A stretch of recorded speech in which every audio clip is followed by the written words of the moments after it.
So today we're taking a little look at Aubrey Marcus and his new relationship dynamic and looking at the issue of discernment between true spirituality and ego. One of the reasons why we haven't shared this is because the path has been arduous and bumpy, and we've been in our own chrysalis of understanding what this looks like, how it could be. I had a little bit of hesitancy about this podcast just because it's exposing the most vulnerable part of my journey. But I am here with my beloved wife, Vailana, and we're also here with beloved Alana, who is a part of our relationship constellation and shares a deep love with both myself and Vailana. And we're also here with my beloved and esteemed teacher, Rebbe, Dr. Mark Gaffney, who's helped us navigate what this all means, how we're going to not only live in this moment to moment, but to create something that is pointing towards one possibility in the future of relationships. It's beyond complex. Can we make it through this? There's nothing more whole than a broken heart. Maybe we can't go backwards. Now, what does it look like to go forwards? I never viewed it as my job to make this work. This is not prescriptive. And I can also hypothesize an evolution of consciousness, a new story. Places within all of us, I think, that we've had to die to, or ideas or expectations, and really just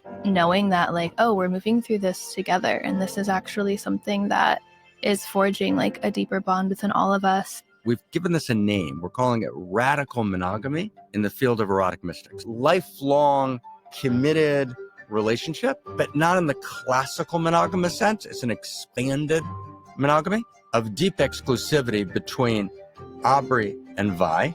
And then there's going to be a new goddess who will step into the field. For me in my life journey, it has never brought me to anywhere but the most liberated, beautiful, beyond what I could possibly imagine. If I had 1,000,000 hours to think that this would be where I would have been guided to, from just listening to the whispers, not submitting to the fears that can feel so real and can be so validated.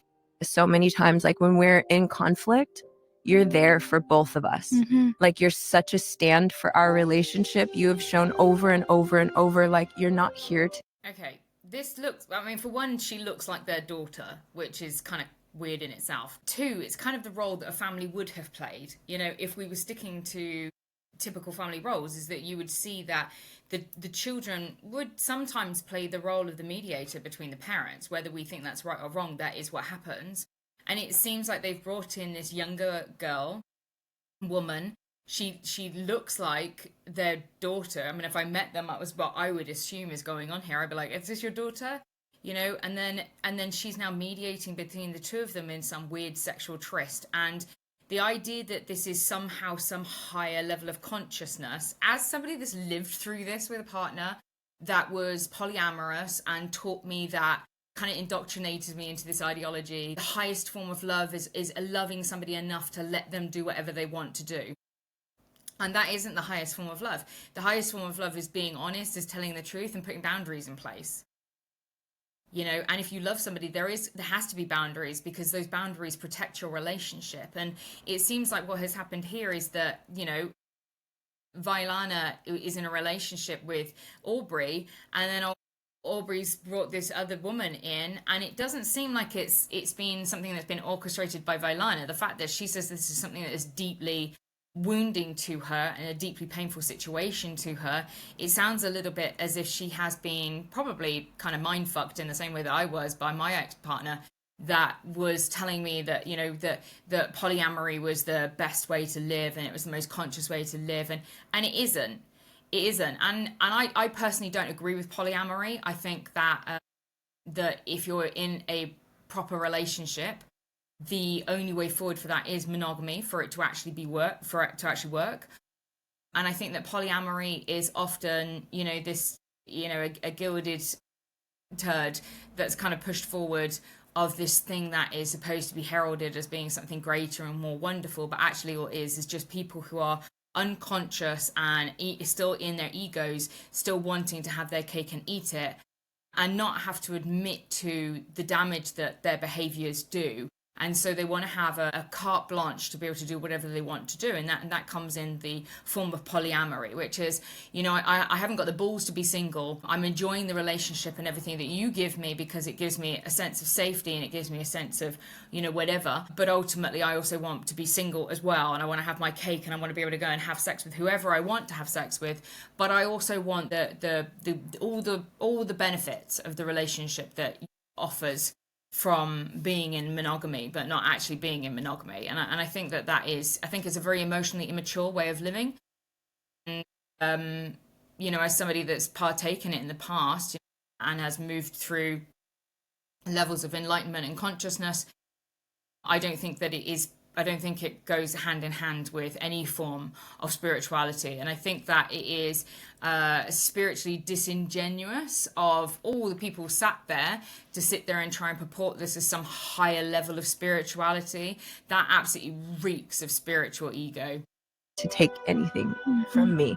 So worth it to forge and attune what truth feels like in your body and to you, and to create a relationship with truth. Can I trust my deepest heart's desire? And can I clarify that desire? And if I can't clarify it, I shouldn't do it. The hardest and most radically beautiful and majestic path that I've ever walked, and it's not an easy one. All three of you have shown purity. You've all been exceedingly complex and a huge pain in the ass. Through all of those moments, our love deepens and roots. It's like our love is like an oak tree, and those roots are so deep down into the earth. We know the insides of each other. If you're in this type of construct, you have to be willing to put your money where your mouth is, proverbially in the erotic jealousy arena. Because both Alana and Vailana have had lovers while we're in this construct.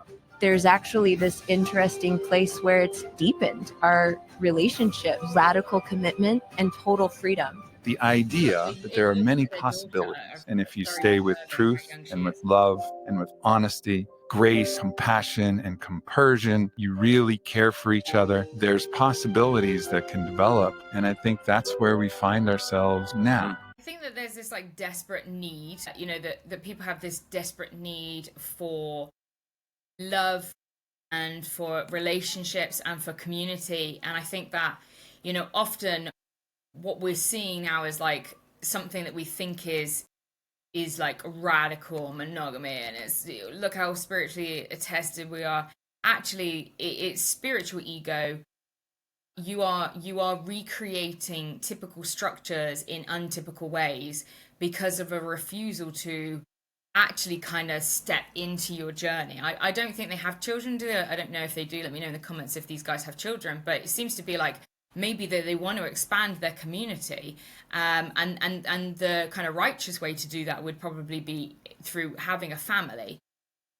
But ultimately it's there's almost some perversion that's been added to this, where instead of having a family and creating a community for you all there where you deepen your love, and that you can go through the aspects of, having to argue about things and argue about the way that you want to do things with your children, experience the jealousy of when your child wants to go to your partner instead of to you, and vice versa. All of these come up in a healthy way of healing, but what's happening here is it seems to be they don't actually want to go into the actual mature, it could be graduate. This is the thing. It's to move into the next steps of life, you have to graduate from your old stage of life.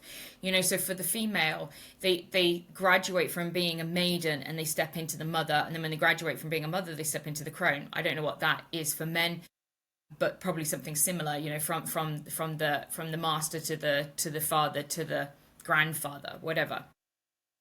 And typically we would want to step into these kind of new graduations in life, but it seems to be that they don't really want to do that. What they want to keep continuing playing in is in their girlhood, in their boyhood, in their youth, in their virility, in their being able to just do whatever. And I think that with a lack of consequences and responsibility, obviously if you have children, that comes with huge consequences, it comes with huge responsibilities, and you either man up and woman up and deal with the situation you're in, or that's where intergenerational trauma steps in. these people seem to want to be able to graduate into something new and to experience something that's difficult, but they're not willing to actually do the thing that's difficult. And so they've kind of come back round to the beginning stage while still trying to hold on to what they've kind of created, their marriage, and then come back round to the beginning of the cycle of like of their girlhood, their manhood, and be like, okay, now I'm going to start a relationship with somebody else. And of course that third relationship will bring in difficulties in the same way that you would have with having a family. But it's like, I don't think they've realize what they're doing is actually incredibly toxic, and it's quite abusive. It's abusive of each other, it's abusive of themselves, and certainly bringing in this other young woman, Alana, into this mix of, I mean, I don't think this is going to end up well in the long run. You know, I mean, we'll have to see it play out. But you know, I think if you really truly speak to polyamorous people and they're being truly honest, I think a lot of them will tell you that it's not all it's made out to be, and that it's not all fun and games and fucking. It's everyone, because this is going to be a podcast that is going to be shocking for some of y'all. It's going to be stimulating for many of y'all. It's going to raise a lot of questions. And the reason is that I am here with my beloved wife, Ilana, which many of you who follow me on social media or have listened to our podcasts have met and love. And we're also here with beloved Alana, who is a part of our relationship constellation and shares a deep love with both myself and Ilana. Part of our relationship constellation. Do you see how they put in words there that are like spiritually attuned to try and gaslight you into thinking that this isn't egoic, that this isn't about him getting his dick wet, that this isn't about going and having multiple relationships, that there's something spiritual, it's deep, there's a deep connection between all of us. And look, when you're kidding yourself and you're in spiritual egoism, you'll come up with all sorts of random shit to make up why what you're doing, which is probably inherently wrong and not actually fitting with your spiritual soul, is okay, you know? They're doing that. Equalities. And we're also here with my beloved and esteemed teacher, Rebbe, Dr. Mark Gaffney, who's helped us navigate what this all means, how we're going to not only live in this moment to moment, but to create something that is pointing towards one possibility in the future of relationships. Relationships that, as we know, if you look at the statistics, there's staggering percentages of infidelity. There's staggering and disappointing numbers that come from statistics and studies about the decline of eros inside relationship containers. Okay, so basically, because a lot of people cheat and because eroticism dies in relationships, we should have polyamorous relationships. No. Okay, just because you're looking at people who are broken, who haven't dealt with their own mental health, they haven't dealt with their own spiritual healing, they haven't dealt with their own attachment styles, their mental health, and so on and so forth, and you're looking at those people and they're having dysfunctional relationships, you don't just go, well, if you can't beat them, join them. You know, oh, look, the dysfunctional people are having dysfunctional relationships.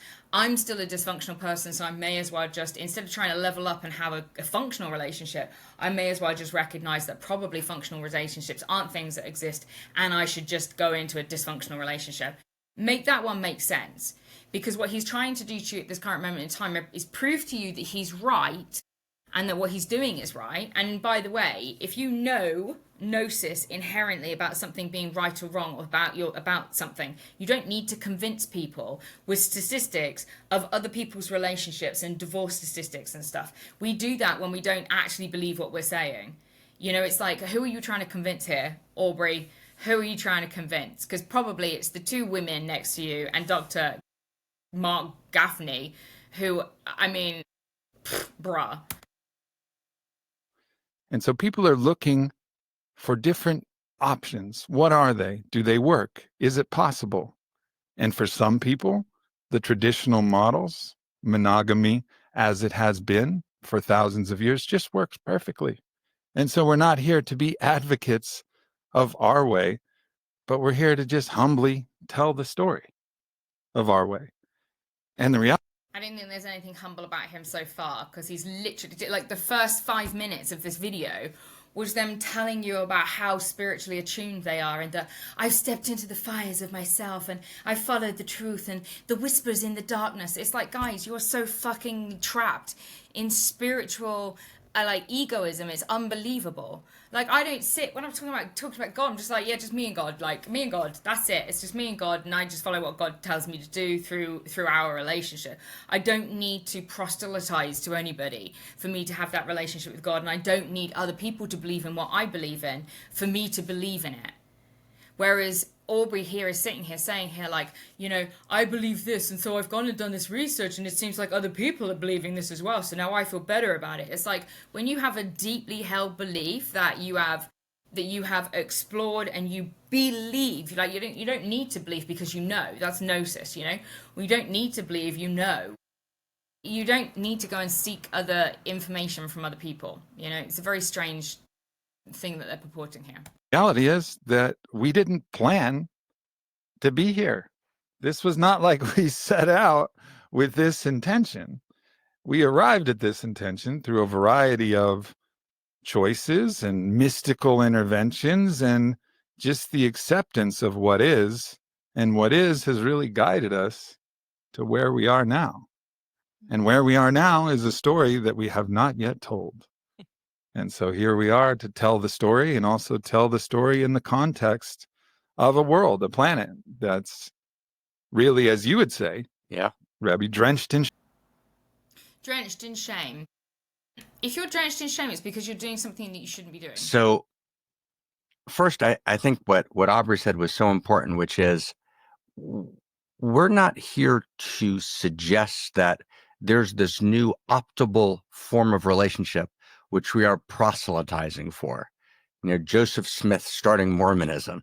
Nothing of the kind. You know, so one.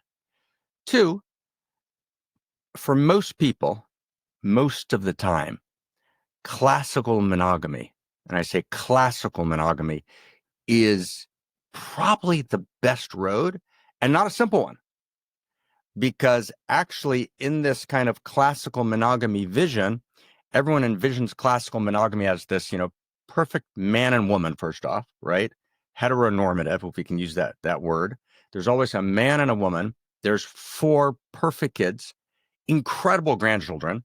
There's a philanthropic organization that they're all working in to make the world better. They have insanely beautiful Christmas parties and Thanksgiving. They all love each other. or at least I mean, what a stretch. I don't think that's what anybody thinks a monogamous relationship is. A monogamous relationship to me is a man and a woman that love each other and work through the difficulties and the challenges of life to stay together, because they're committed to each other. And every morning they get up and they recommit to each other regardless of what happens. And Aubrey says that, you know, it is what it is. The acceptance of it is what it is. Okay, so if we just consistently accept what the universe offers us, okay, with no discernment or, you know, no commitment to go towards a specific path, you're going to be, you know, the universe is going to throw up all sorts of things for you. And if you're just accepting it is what it is-ness, and I'm just going to go with whatever the universe brings me, you're going to end up on a lot of dark paths, you know? And this is what's happened, you know, Aubrey's in a marriage. The universe has chucked up this young woman, Alana, who's like, oh, hey, you know, we could be together too. And instead of him staying to his committed path that he was on previously, that he had said, I'm committed to you, I've married you. He's married his wife. He's made the commitment that we're going to be in a monogamous relationship. Instead of continuing to that pathway that he had carved out for himself, he decided to do something different, and by just accepting the stuff that's come forward to him. And it's like, you know, you'll be, it's like, I can remember when I was trying to get off drugs, okay? And, you know, I'd find drugs and I'd be like, oh, the universe wants me to take drugs because otherwise I wouldn't have found drugs. And you're like, no, you're a dumb bitch. You're being tested. Like, you know, you're being tested. There's 2 energies on this planet and one of them is good. Now, when you've got 2 energies on this planet, you need to have discernment about who is talking to you in that time, because otherwise, if you're just following everything that is cosmic, everything that is supernatural, everything that feels like a whisper in the dark, You don't know who's whispering to you in the dark. And this is why discernment is so important, because these people have clearly not discerned between which voice is speaking to them. Right now, the ego is speaking to them. Right now, the voice of, the Hasatan energy is speaking to them to take them off path. And unfortunately, they've fallen for it so heavily now, they're literally proselytizing the thing that they're saying they're not proselytizing. I can't even say that word now. Proselytizing, which is really funny. So, Pictures that or at look least insanely pictures, right? beautiful that they send you. Unimaginably of just like this bliss and harmony, and you can just see the picture of all of them, and everything else is somehow reaching for that. Now, Donny Osmond might have made that happen in Salt Lake City, or may not have. That's a question, but that's not actually how it works. Classical monogamy, which again I think is probably the best path for most people most of the time, is filled with holy and broken hallelujahs. And the reason why Leonard Cohen's song Hallelujah has more covers made of it than any other story is because it's about, wow, love is not a victory march, right? It's a cold and it's a broken, it's a holy and broken hallelujah, right? Meaning it's not simple. There's agony, there's ecstasy, there's pain, there's abandonment, there's trauma. So monogamy itself is a beautiful and gorgeous journey, which works for many people or doesn't, but it's a gorgeous, sacred possibility, which should be at the center of culture. Beautiful, we got that. And it's a critical and. Historically, what's happened is the way monogamy has been lived is through deception. There's actually a series of deceptions that are always at play. So, for example, right now, it's about 60 to 70% in classical monogamies of people who are having sexuality of some kind that violates the agreement outside of the monogamous container. And there's a range of what that means. Does that mean cheating of this kind? Does it mean pornographic play? Does it mean emotion? Whatever it means. But basically 60 to 70. So again, because we live in a fallen world that people are broken within, because of that, it's broken. Monogamy is broken because people are watching porn or they've had infidelity or whatever.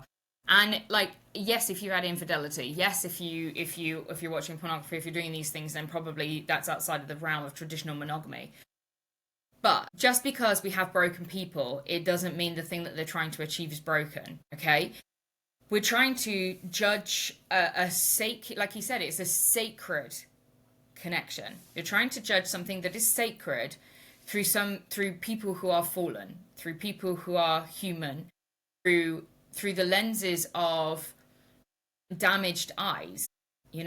Now if you do the personal work, and if you become conscious of yourself, if you heal your attachment style, if you you pick the right people, the correct people that you're picking, not through trauma, not through unconscious abuse patterns, not through trauma bonding. You're picking them because you love them, because you're connected to them, because it's the right relationship.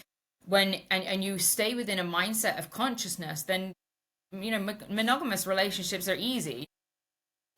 Monogamous relationships are not easy when you are in a trauma bonded relationship, when you're traumatized, when you have a fucked up attachment style, when you're not conscious, when you're not aware, and when you've picked the wrong person because you're coming from a not awareness. So we can't use people who are unconscious and unaware of themselves and so replicate damaged behaviors as like an example of a healthy monogamous relationship, because they are not in healthy monogamous relationships. So just because broken people are doing broken things, it doesn't mean the things that they're doing are broken. 100% of people color outside of the lines without telling anyone, which means that there's a fundamental lack of safety in the container. And it's an emotional, it's an intellectually disingenuous thing to attempt to point out that these relationships are one night after staying are broken, are fundamentally broken because of broken people. Intimacies.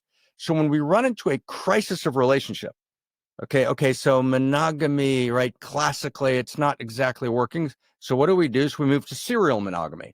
Oh, it's the right structure, but didn't work with that person. The problem was the person. Let me try it another time. Didn't work. Let me try it again. Let me try it again. So we move from monogamy to serial monogamy, meaning we're not willing to actually configure a new structure of intimacy publicly. Again, it's not the intimacy, the structure of intimacy isn't the issue. The problem is that the person's not getting the message that they're the problem. So the individual, when the individual goes and does the personal work, they'll stop the process of serial monogamy. The problem isn't that, that monogamy doesn't work. The problem is that you're picking the wrong people. And so you keep picking the wrong people. When you heal all the work, I've got a course called Conscious. When you do all of the work that we do within Conscious, you become conscious enough of yourself to be able to consciously pick somebody that's good for you, and then you can have a conscious, open, awakened, monogamous relationship. It's not fucking hard. But what a lot of people don't want to do is sit down and look at themselves and be like, where am I the problem? And it's very clear that Aubrey and, I feel like it's an Aubrey thing. I don't feel like Valana wanted to do this personally. I feel like she's been somehow kind of like indoctrinated into this by him. The other girl, I mean, she's obviously having some form of spiritual psychosis, I think, at the moment, where, she feels like this is the thing and God's led me here. And it's like, God's not going to lead you to have a threesome with a married couple. Let's just be very clear about that. That's not God. God is not leading people to have threesomes with people. It's either your ego or it's not God. Okay? Privately, we're doing it all the time, and no one's willing to admit it. So therefore, we generate a planet drenched in shame. It's like, It's like, right? So what we need to do is we need to participate in the evolution of relationship, not to make something better than monogamy. No, monogamy should be deep, and it's a deep and beautiful and holy journey. It's a holy and broken hallelujah, absolutely. But it's not the only journey. There are other journeys that are sacred and beautiful and need to be held with integrity. And maybe I agree with that. And I think one of them would be celibacy. That would be the other one, I think. And then the other formats are not sacred. They are pathways of trauma that might lead you to something sacred through pain and suffering, because human beings learn through pain and struggle and suffering and strife. And I'm speaking as somebody that's done these things. I sound judgy, but, there's no greater zealot than a convert. Like, I know it sounds judgy, but I'm judgy because it's bullshit. Because they're bullshitting you. And I know they're bullshitting you because I bullshitted myself. And then I had the same bullshit that was done on me by the same man that wanted to have multiple relationships with people because he was an egomaniac and a narcissist. And women love so deeply, we loved him so deeply that there's this thing of like, okay, I love you enough to allow you to hurt me. And that's not love. That isn't love. That's some weird martyrdom bullshit that the women are doing. Like, let me martyr myself for you today. It's like, no. When you truly are in a truly loving monogamous relationship, you don't want to be with other people because there's nobody else other than your partner for you, because it's a divine holy connection. And this is muddying the waters, and I don't like it. I don't like the fact that they're trying to purport something that is, not holy as something that's a holy thing, and it isn't. God isn't gonna tell you to have a threesome with a young girl that looks like your daughter. maybe the last piece, I just want to honor all three of you. Alana, Vailana, Aubrey, I'm crazy proud of you, because all three of you have said, we want to live with integrity. We want to live without deception. We want to live without artifice. We want to live without cheating, without lying. We want to live in a full, profound authenticity and grace. And we want to do it not just for ourselves. We want to do it for the sake of the evolution of love. Ew. We want to do it for the sake of the evolution of love. Tell me that isn't stinking and reeking of ego. So I want to cheat. I want to lie. I want to fuck other people. I want to do all the things that my vagina and my ego tells me to do, that my dick and my ego tells me to do. And I want my cake and I want to eat it too, and I don't want to lie to you. So can I do all of those things, be honest with you and stay with you at the same time, and then stick it up on some little tower over here, some little pedestal, going like, look, it's a new holy way of living. It's not about imitating other people's forms of intimacy. So, you know, the idea of a divine partnership of male and female being together is something that's been purported through religion, okay? And you can't talk about spirituality and holiness and things without talking about religion. They're using the words, and yet they're claiming that they're not proselytizing. They're claiming that it's not something that they're not trying to, you know, give you something that's new. But you're using words like holy and sacred and whatever to put something up on the same pedestal as a holy relationship given by God, a divine union, a divine connection, and that is male and female, you know, and you know, that doesn't have to be heteronormative. That could be male and female energies, you know. It's stinking. It's stinking. I mean, we were like 10 minutes in and it's stinking of spiritual ego.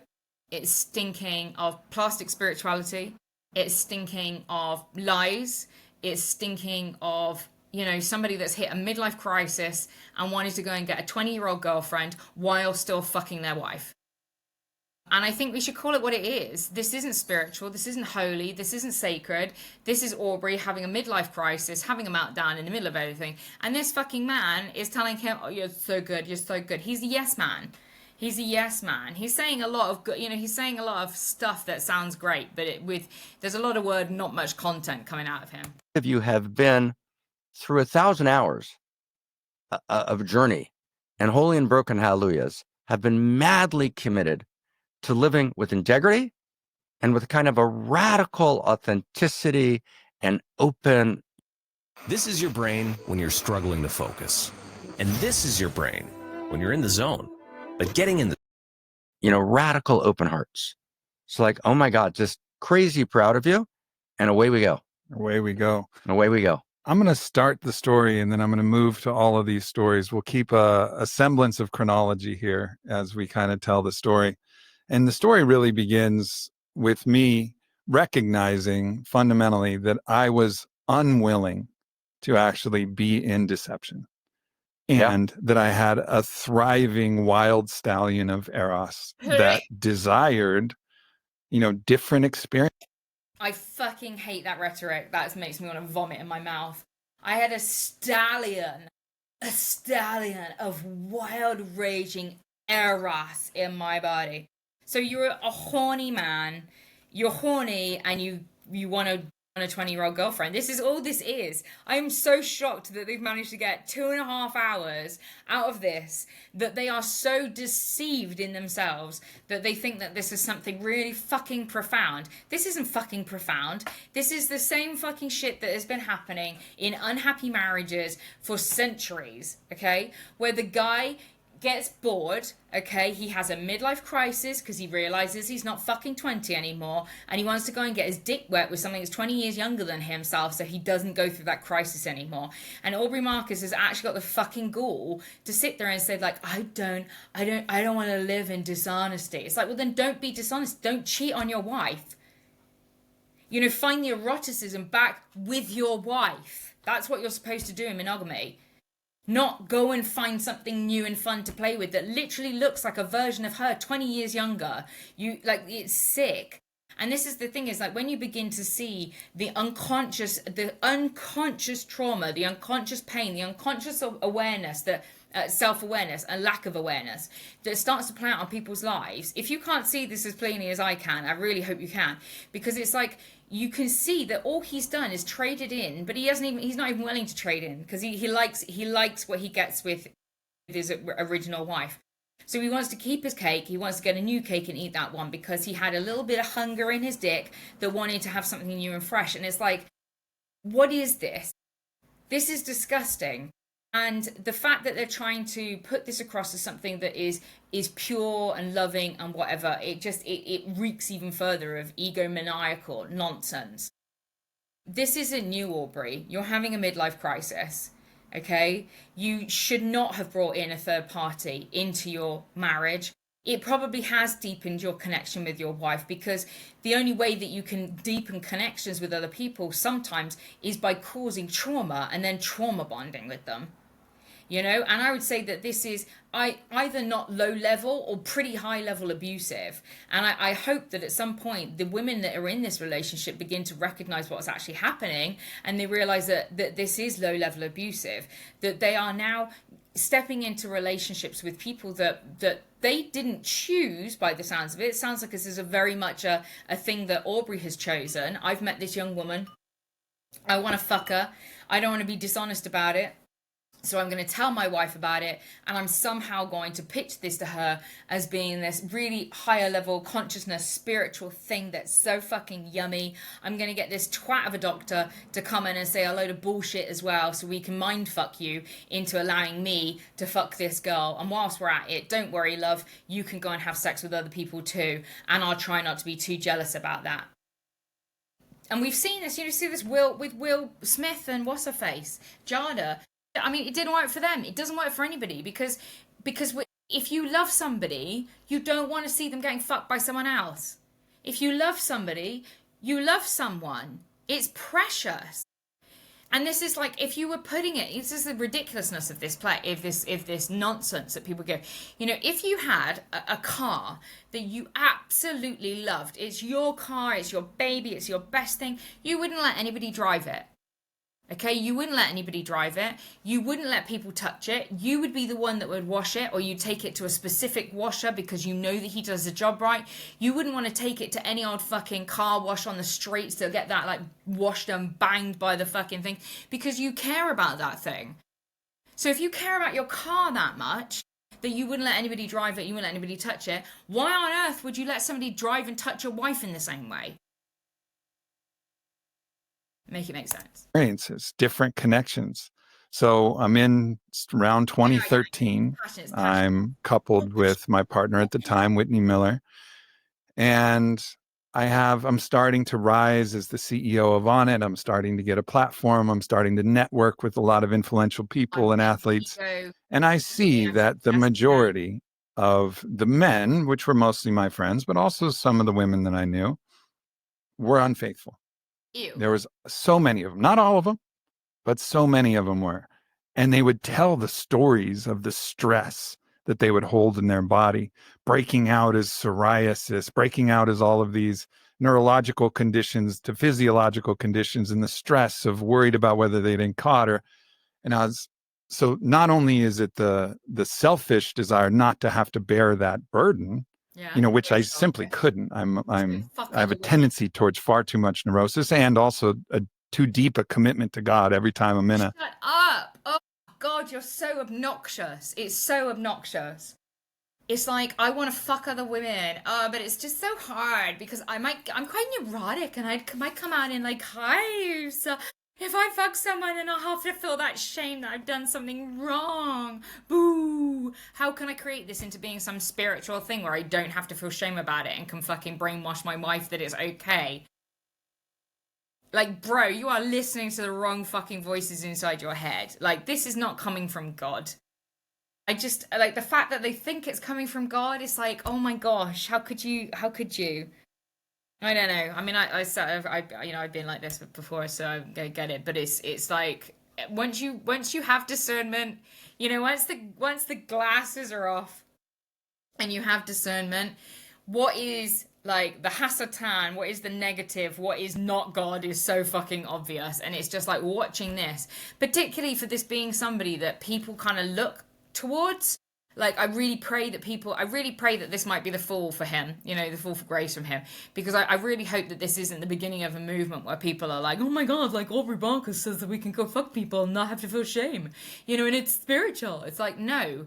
I really hope that people have got the sense of fucking awareness and connection to their own spirituality and to their own, understanding of God, that they don't fall for this shit.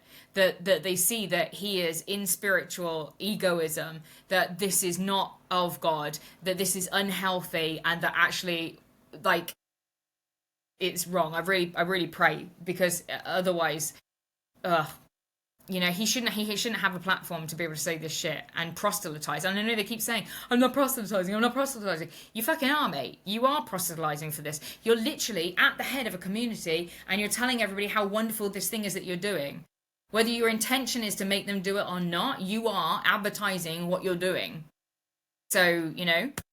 Plant medicine journey, you know, Mother Ayahuasca sits me down and lets me know every place that I've been out of integrity. So it was not a possibility.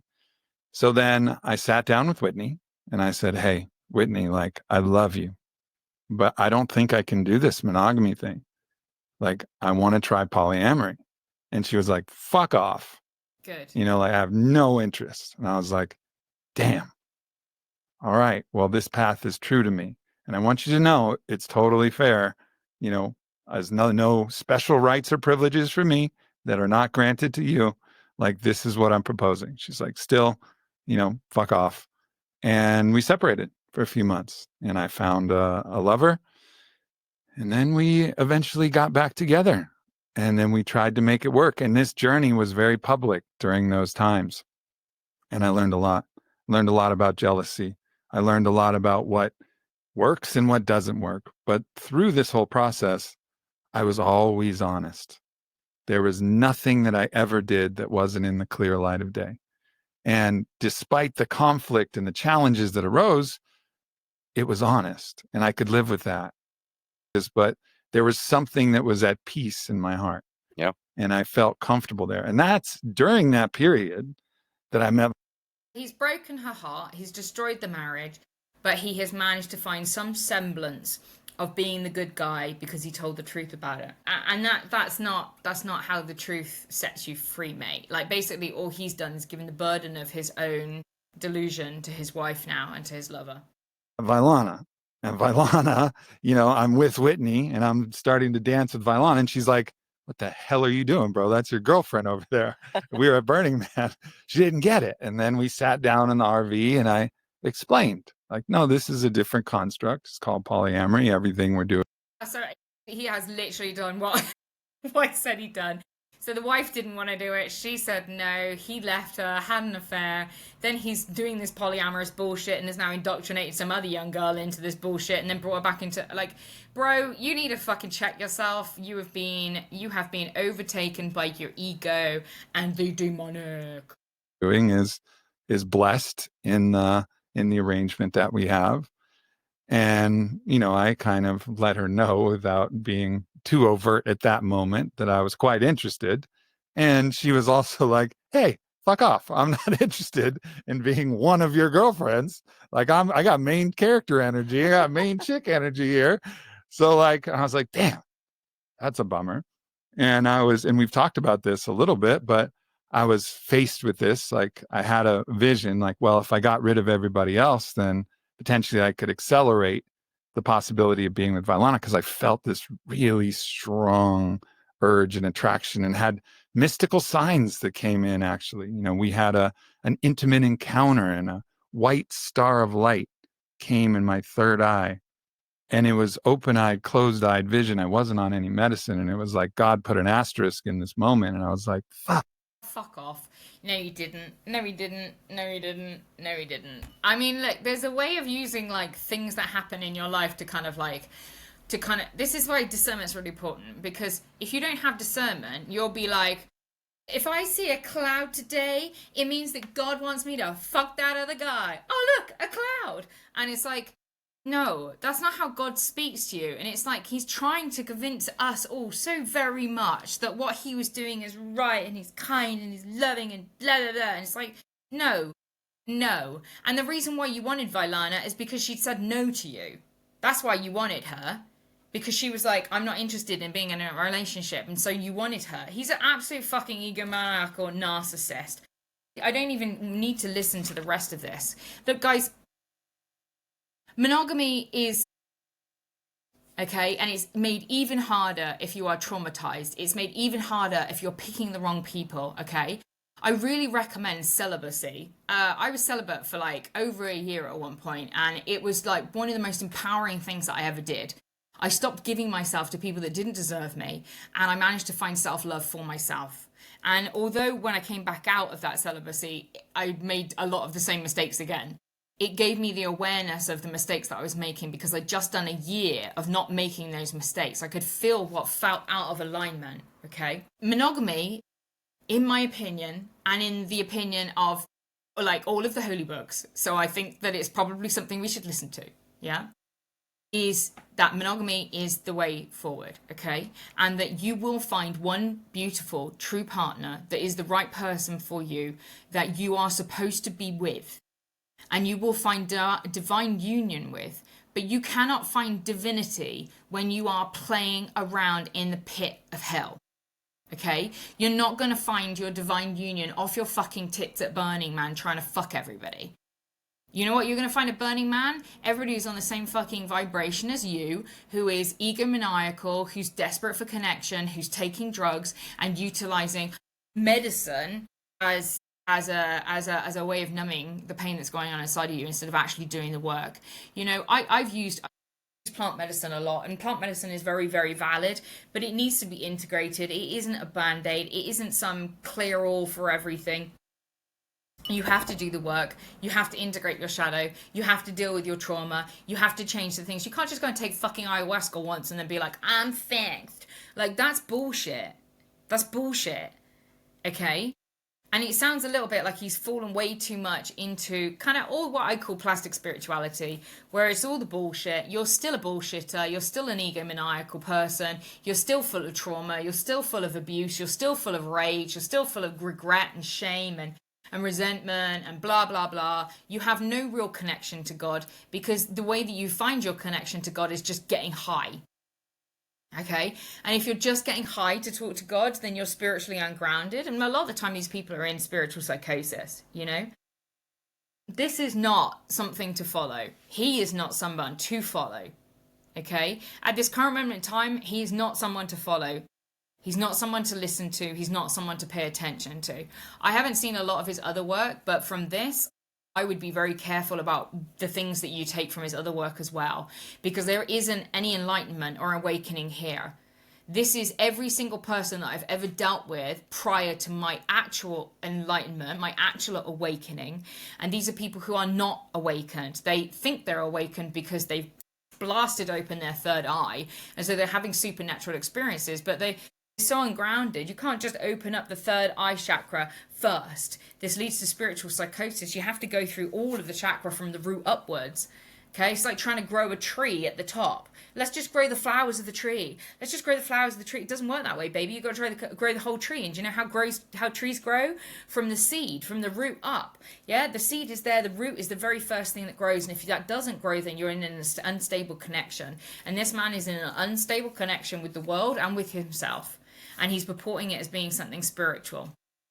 So here's the first lesson in discernment, is that not everybody that says they're spiritual is spiritual. Not everybody who says that they're enlightened are enlightened. Question it. You know, even myself, question what I'm saying.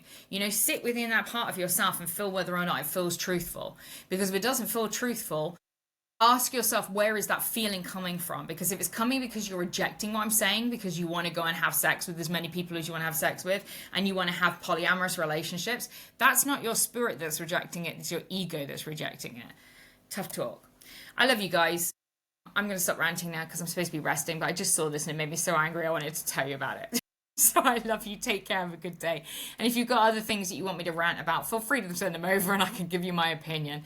Please stay spiritually awakened. Please subscribe if you like this vibe. My name is Laura Maelstrom. I'm here to help you through learning through all the hard shit that I've learned the hard way myself, and not to fall into some of these dumbass patterns that Aubrey Marcus is about to go round.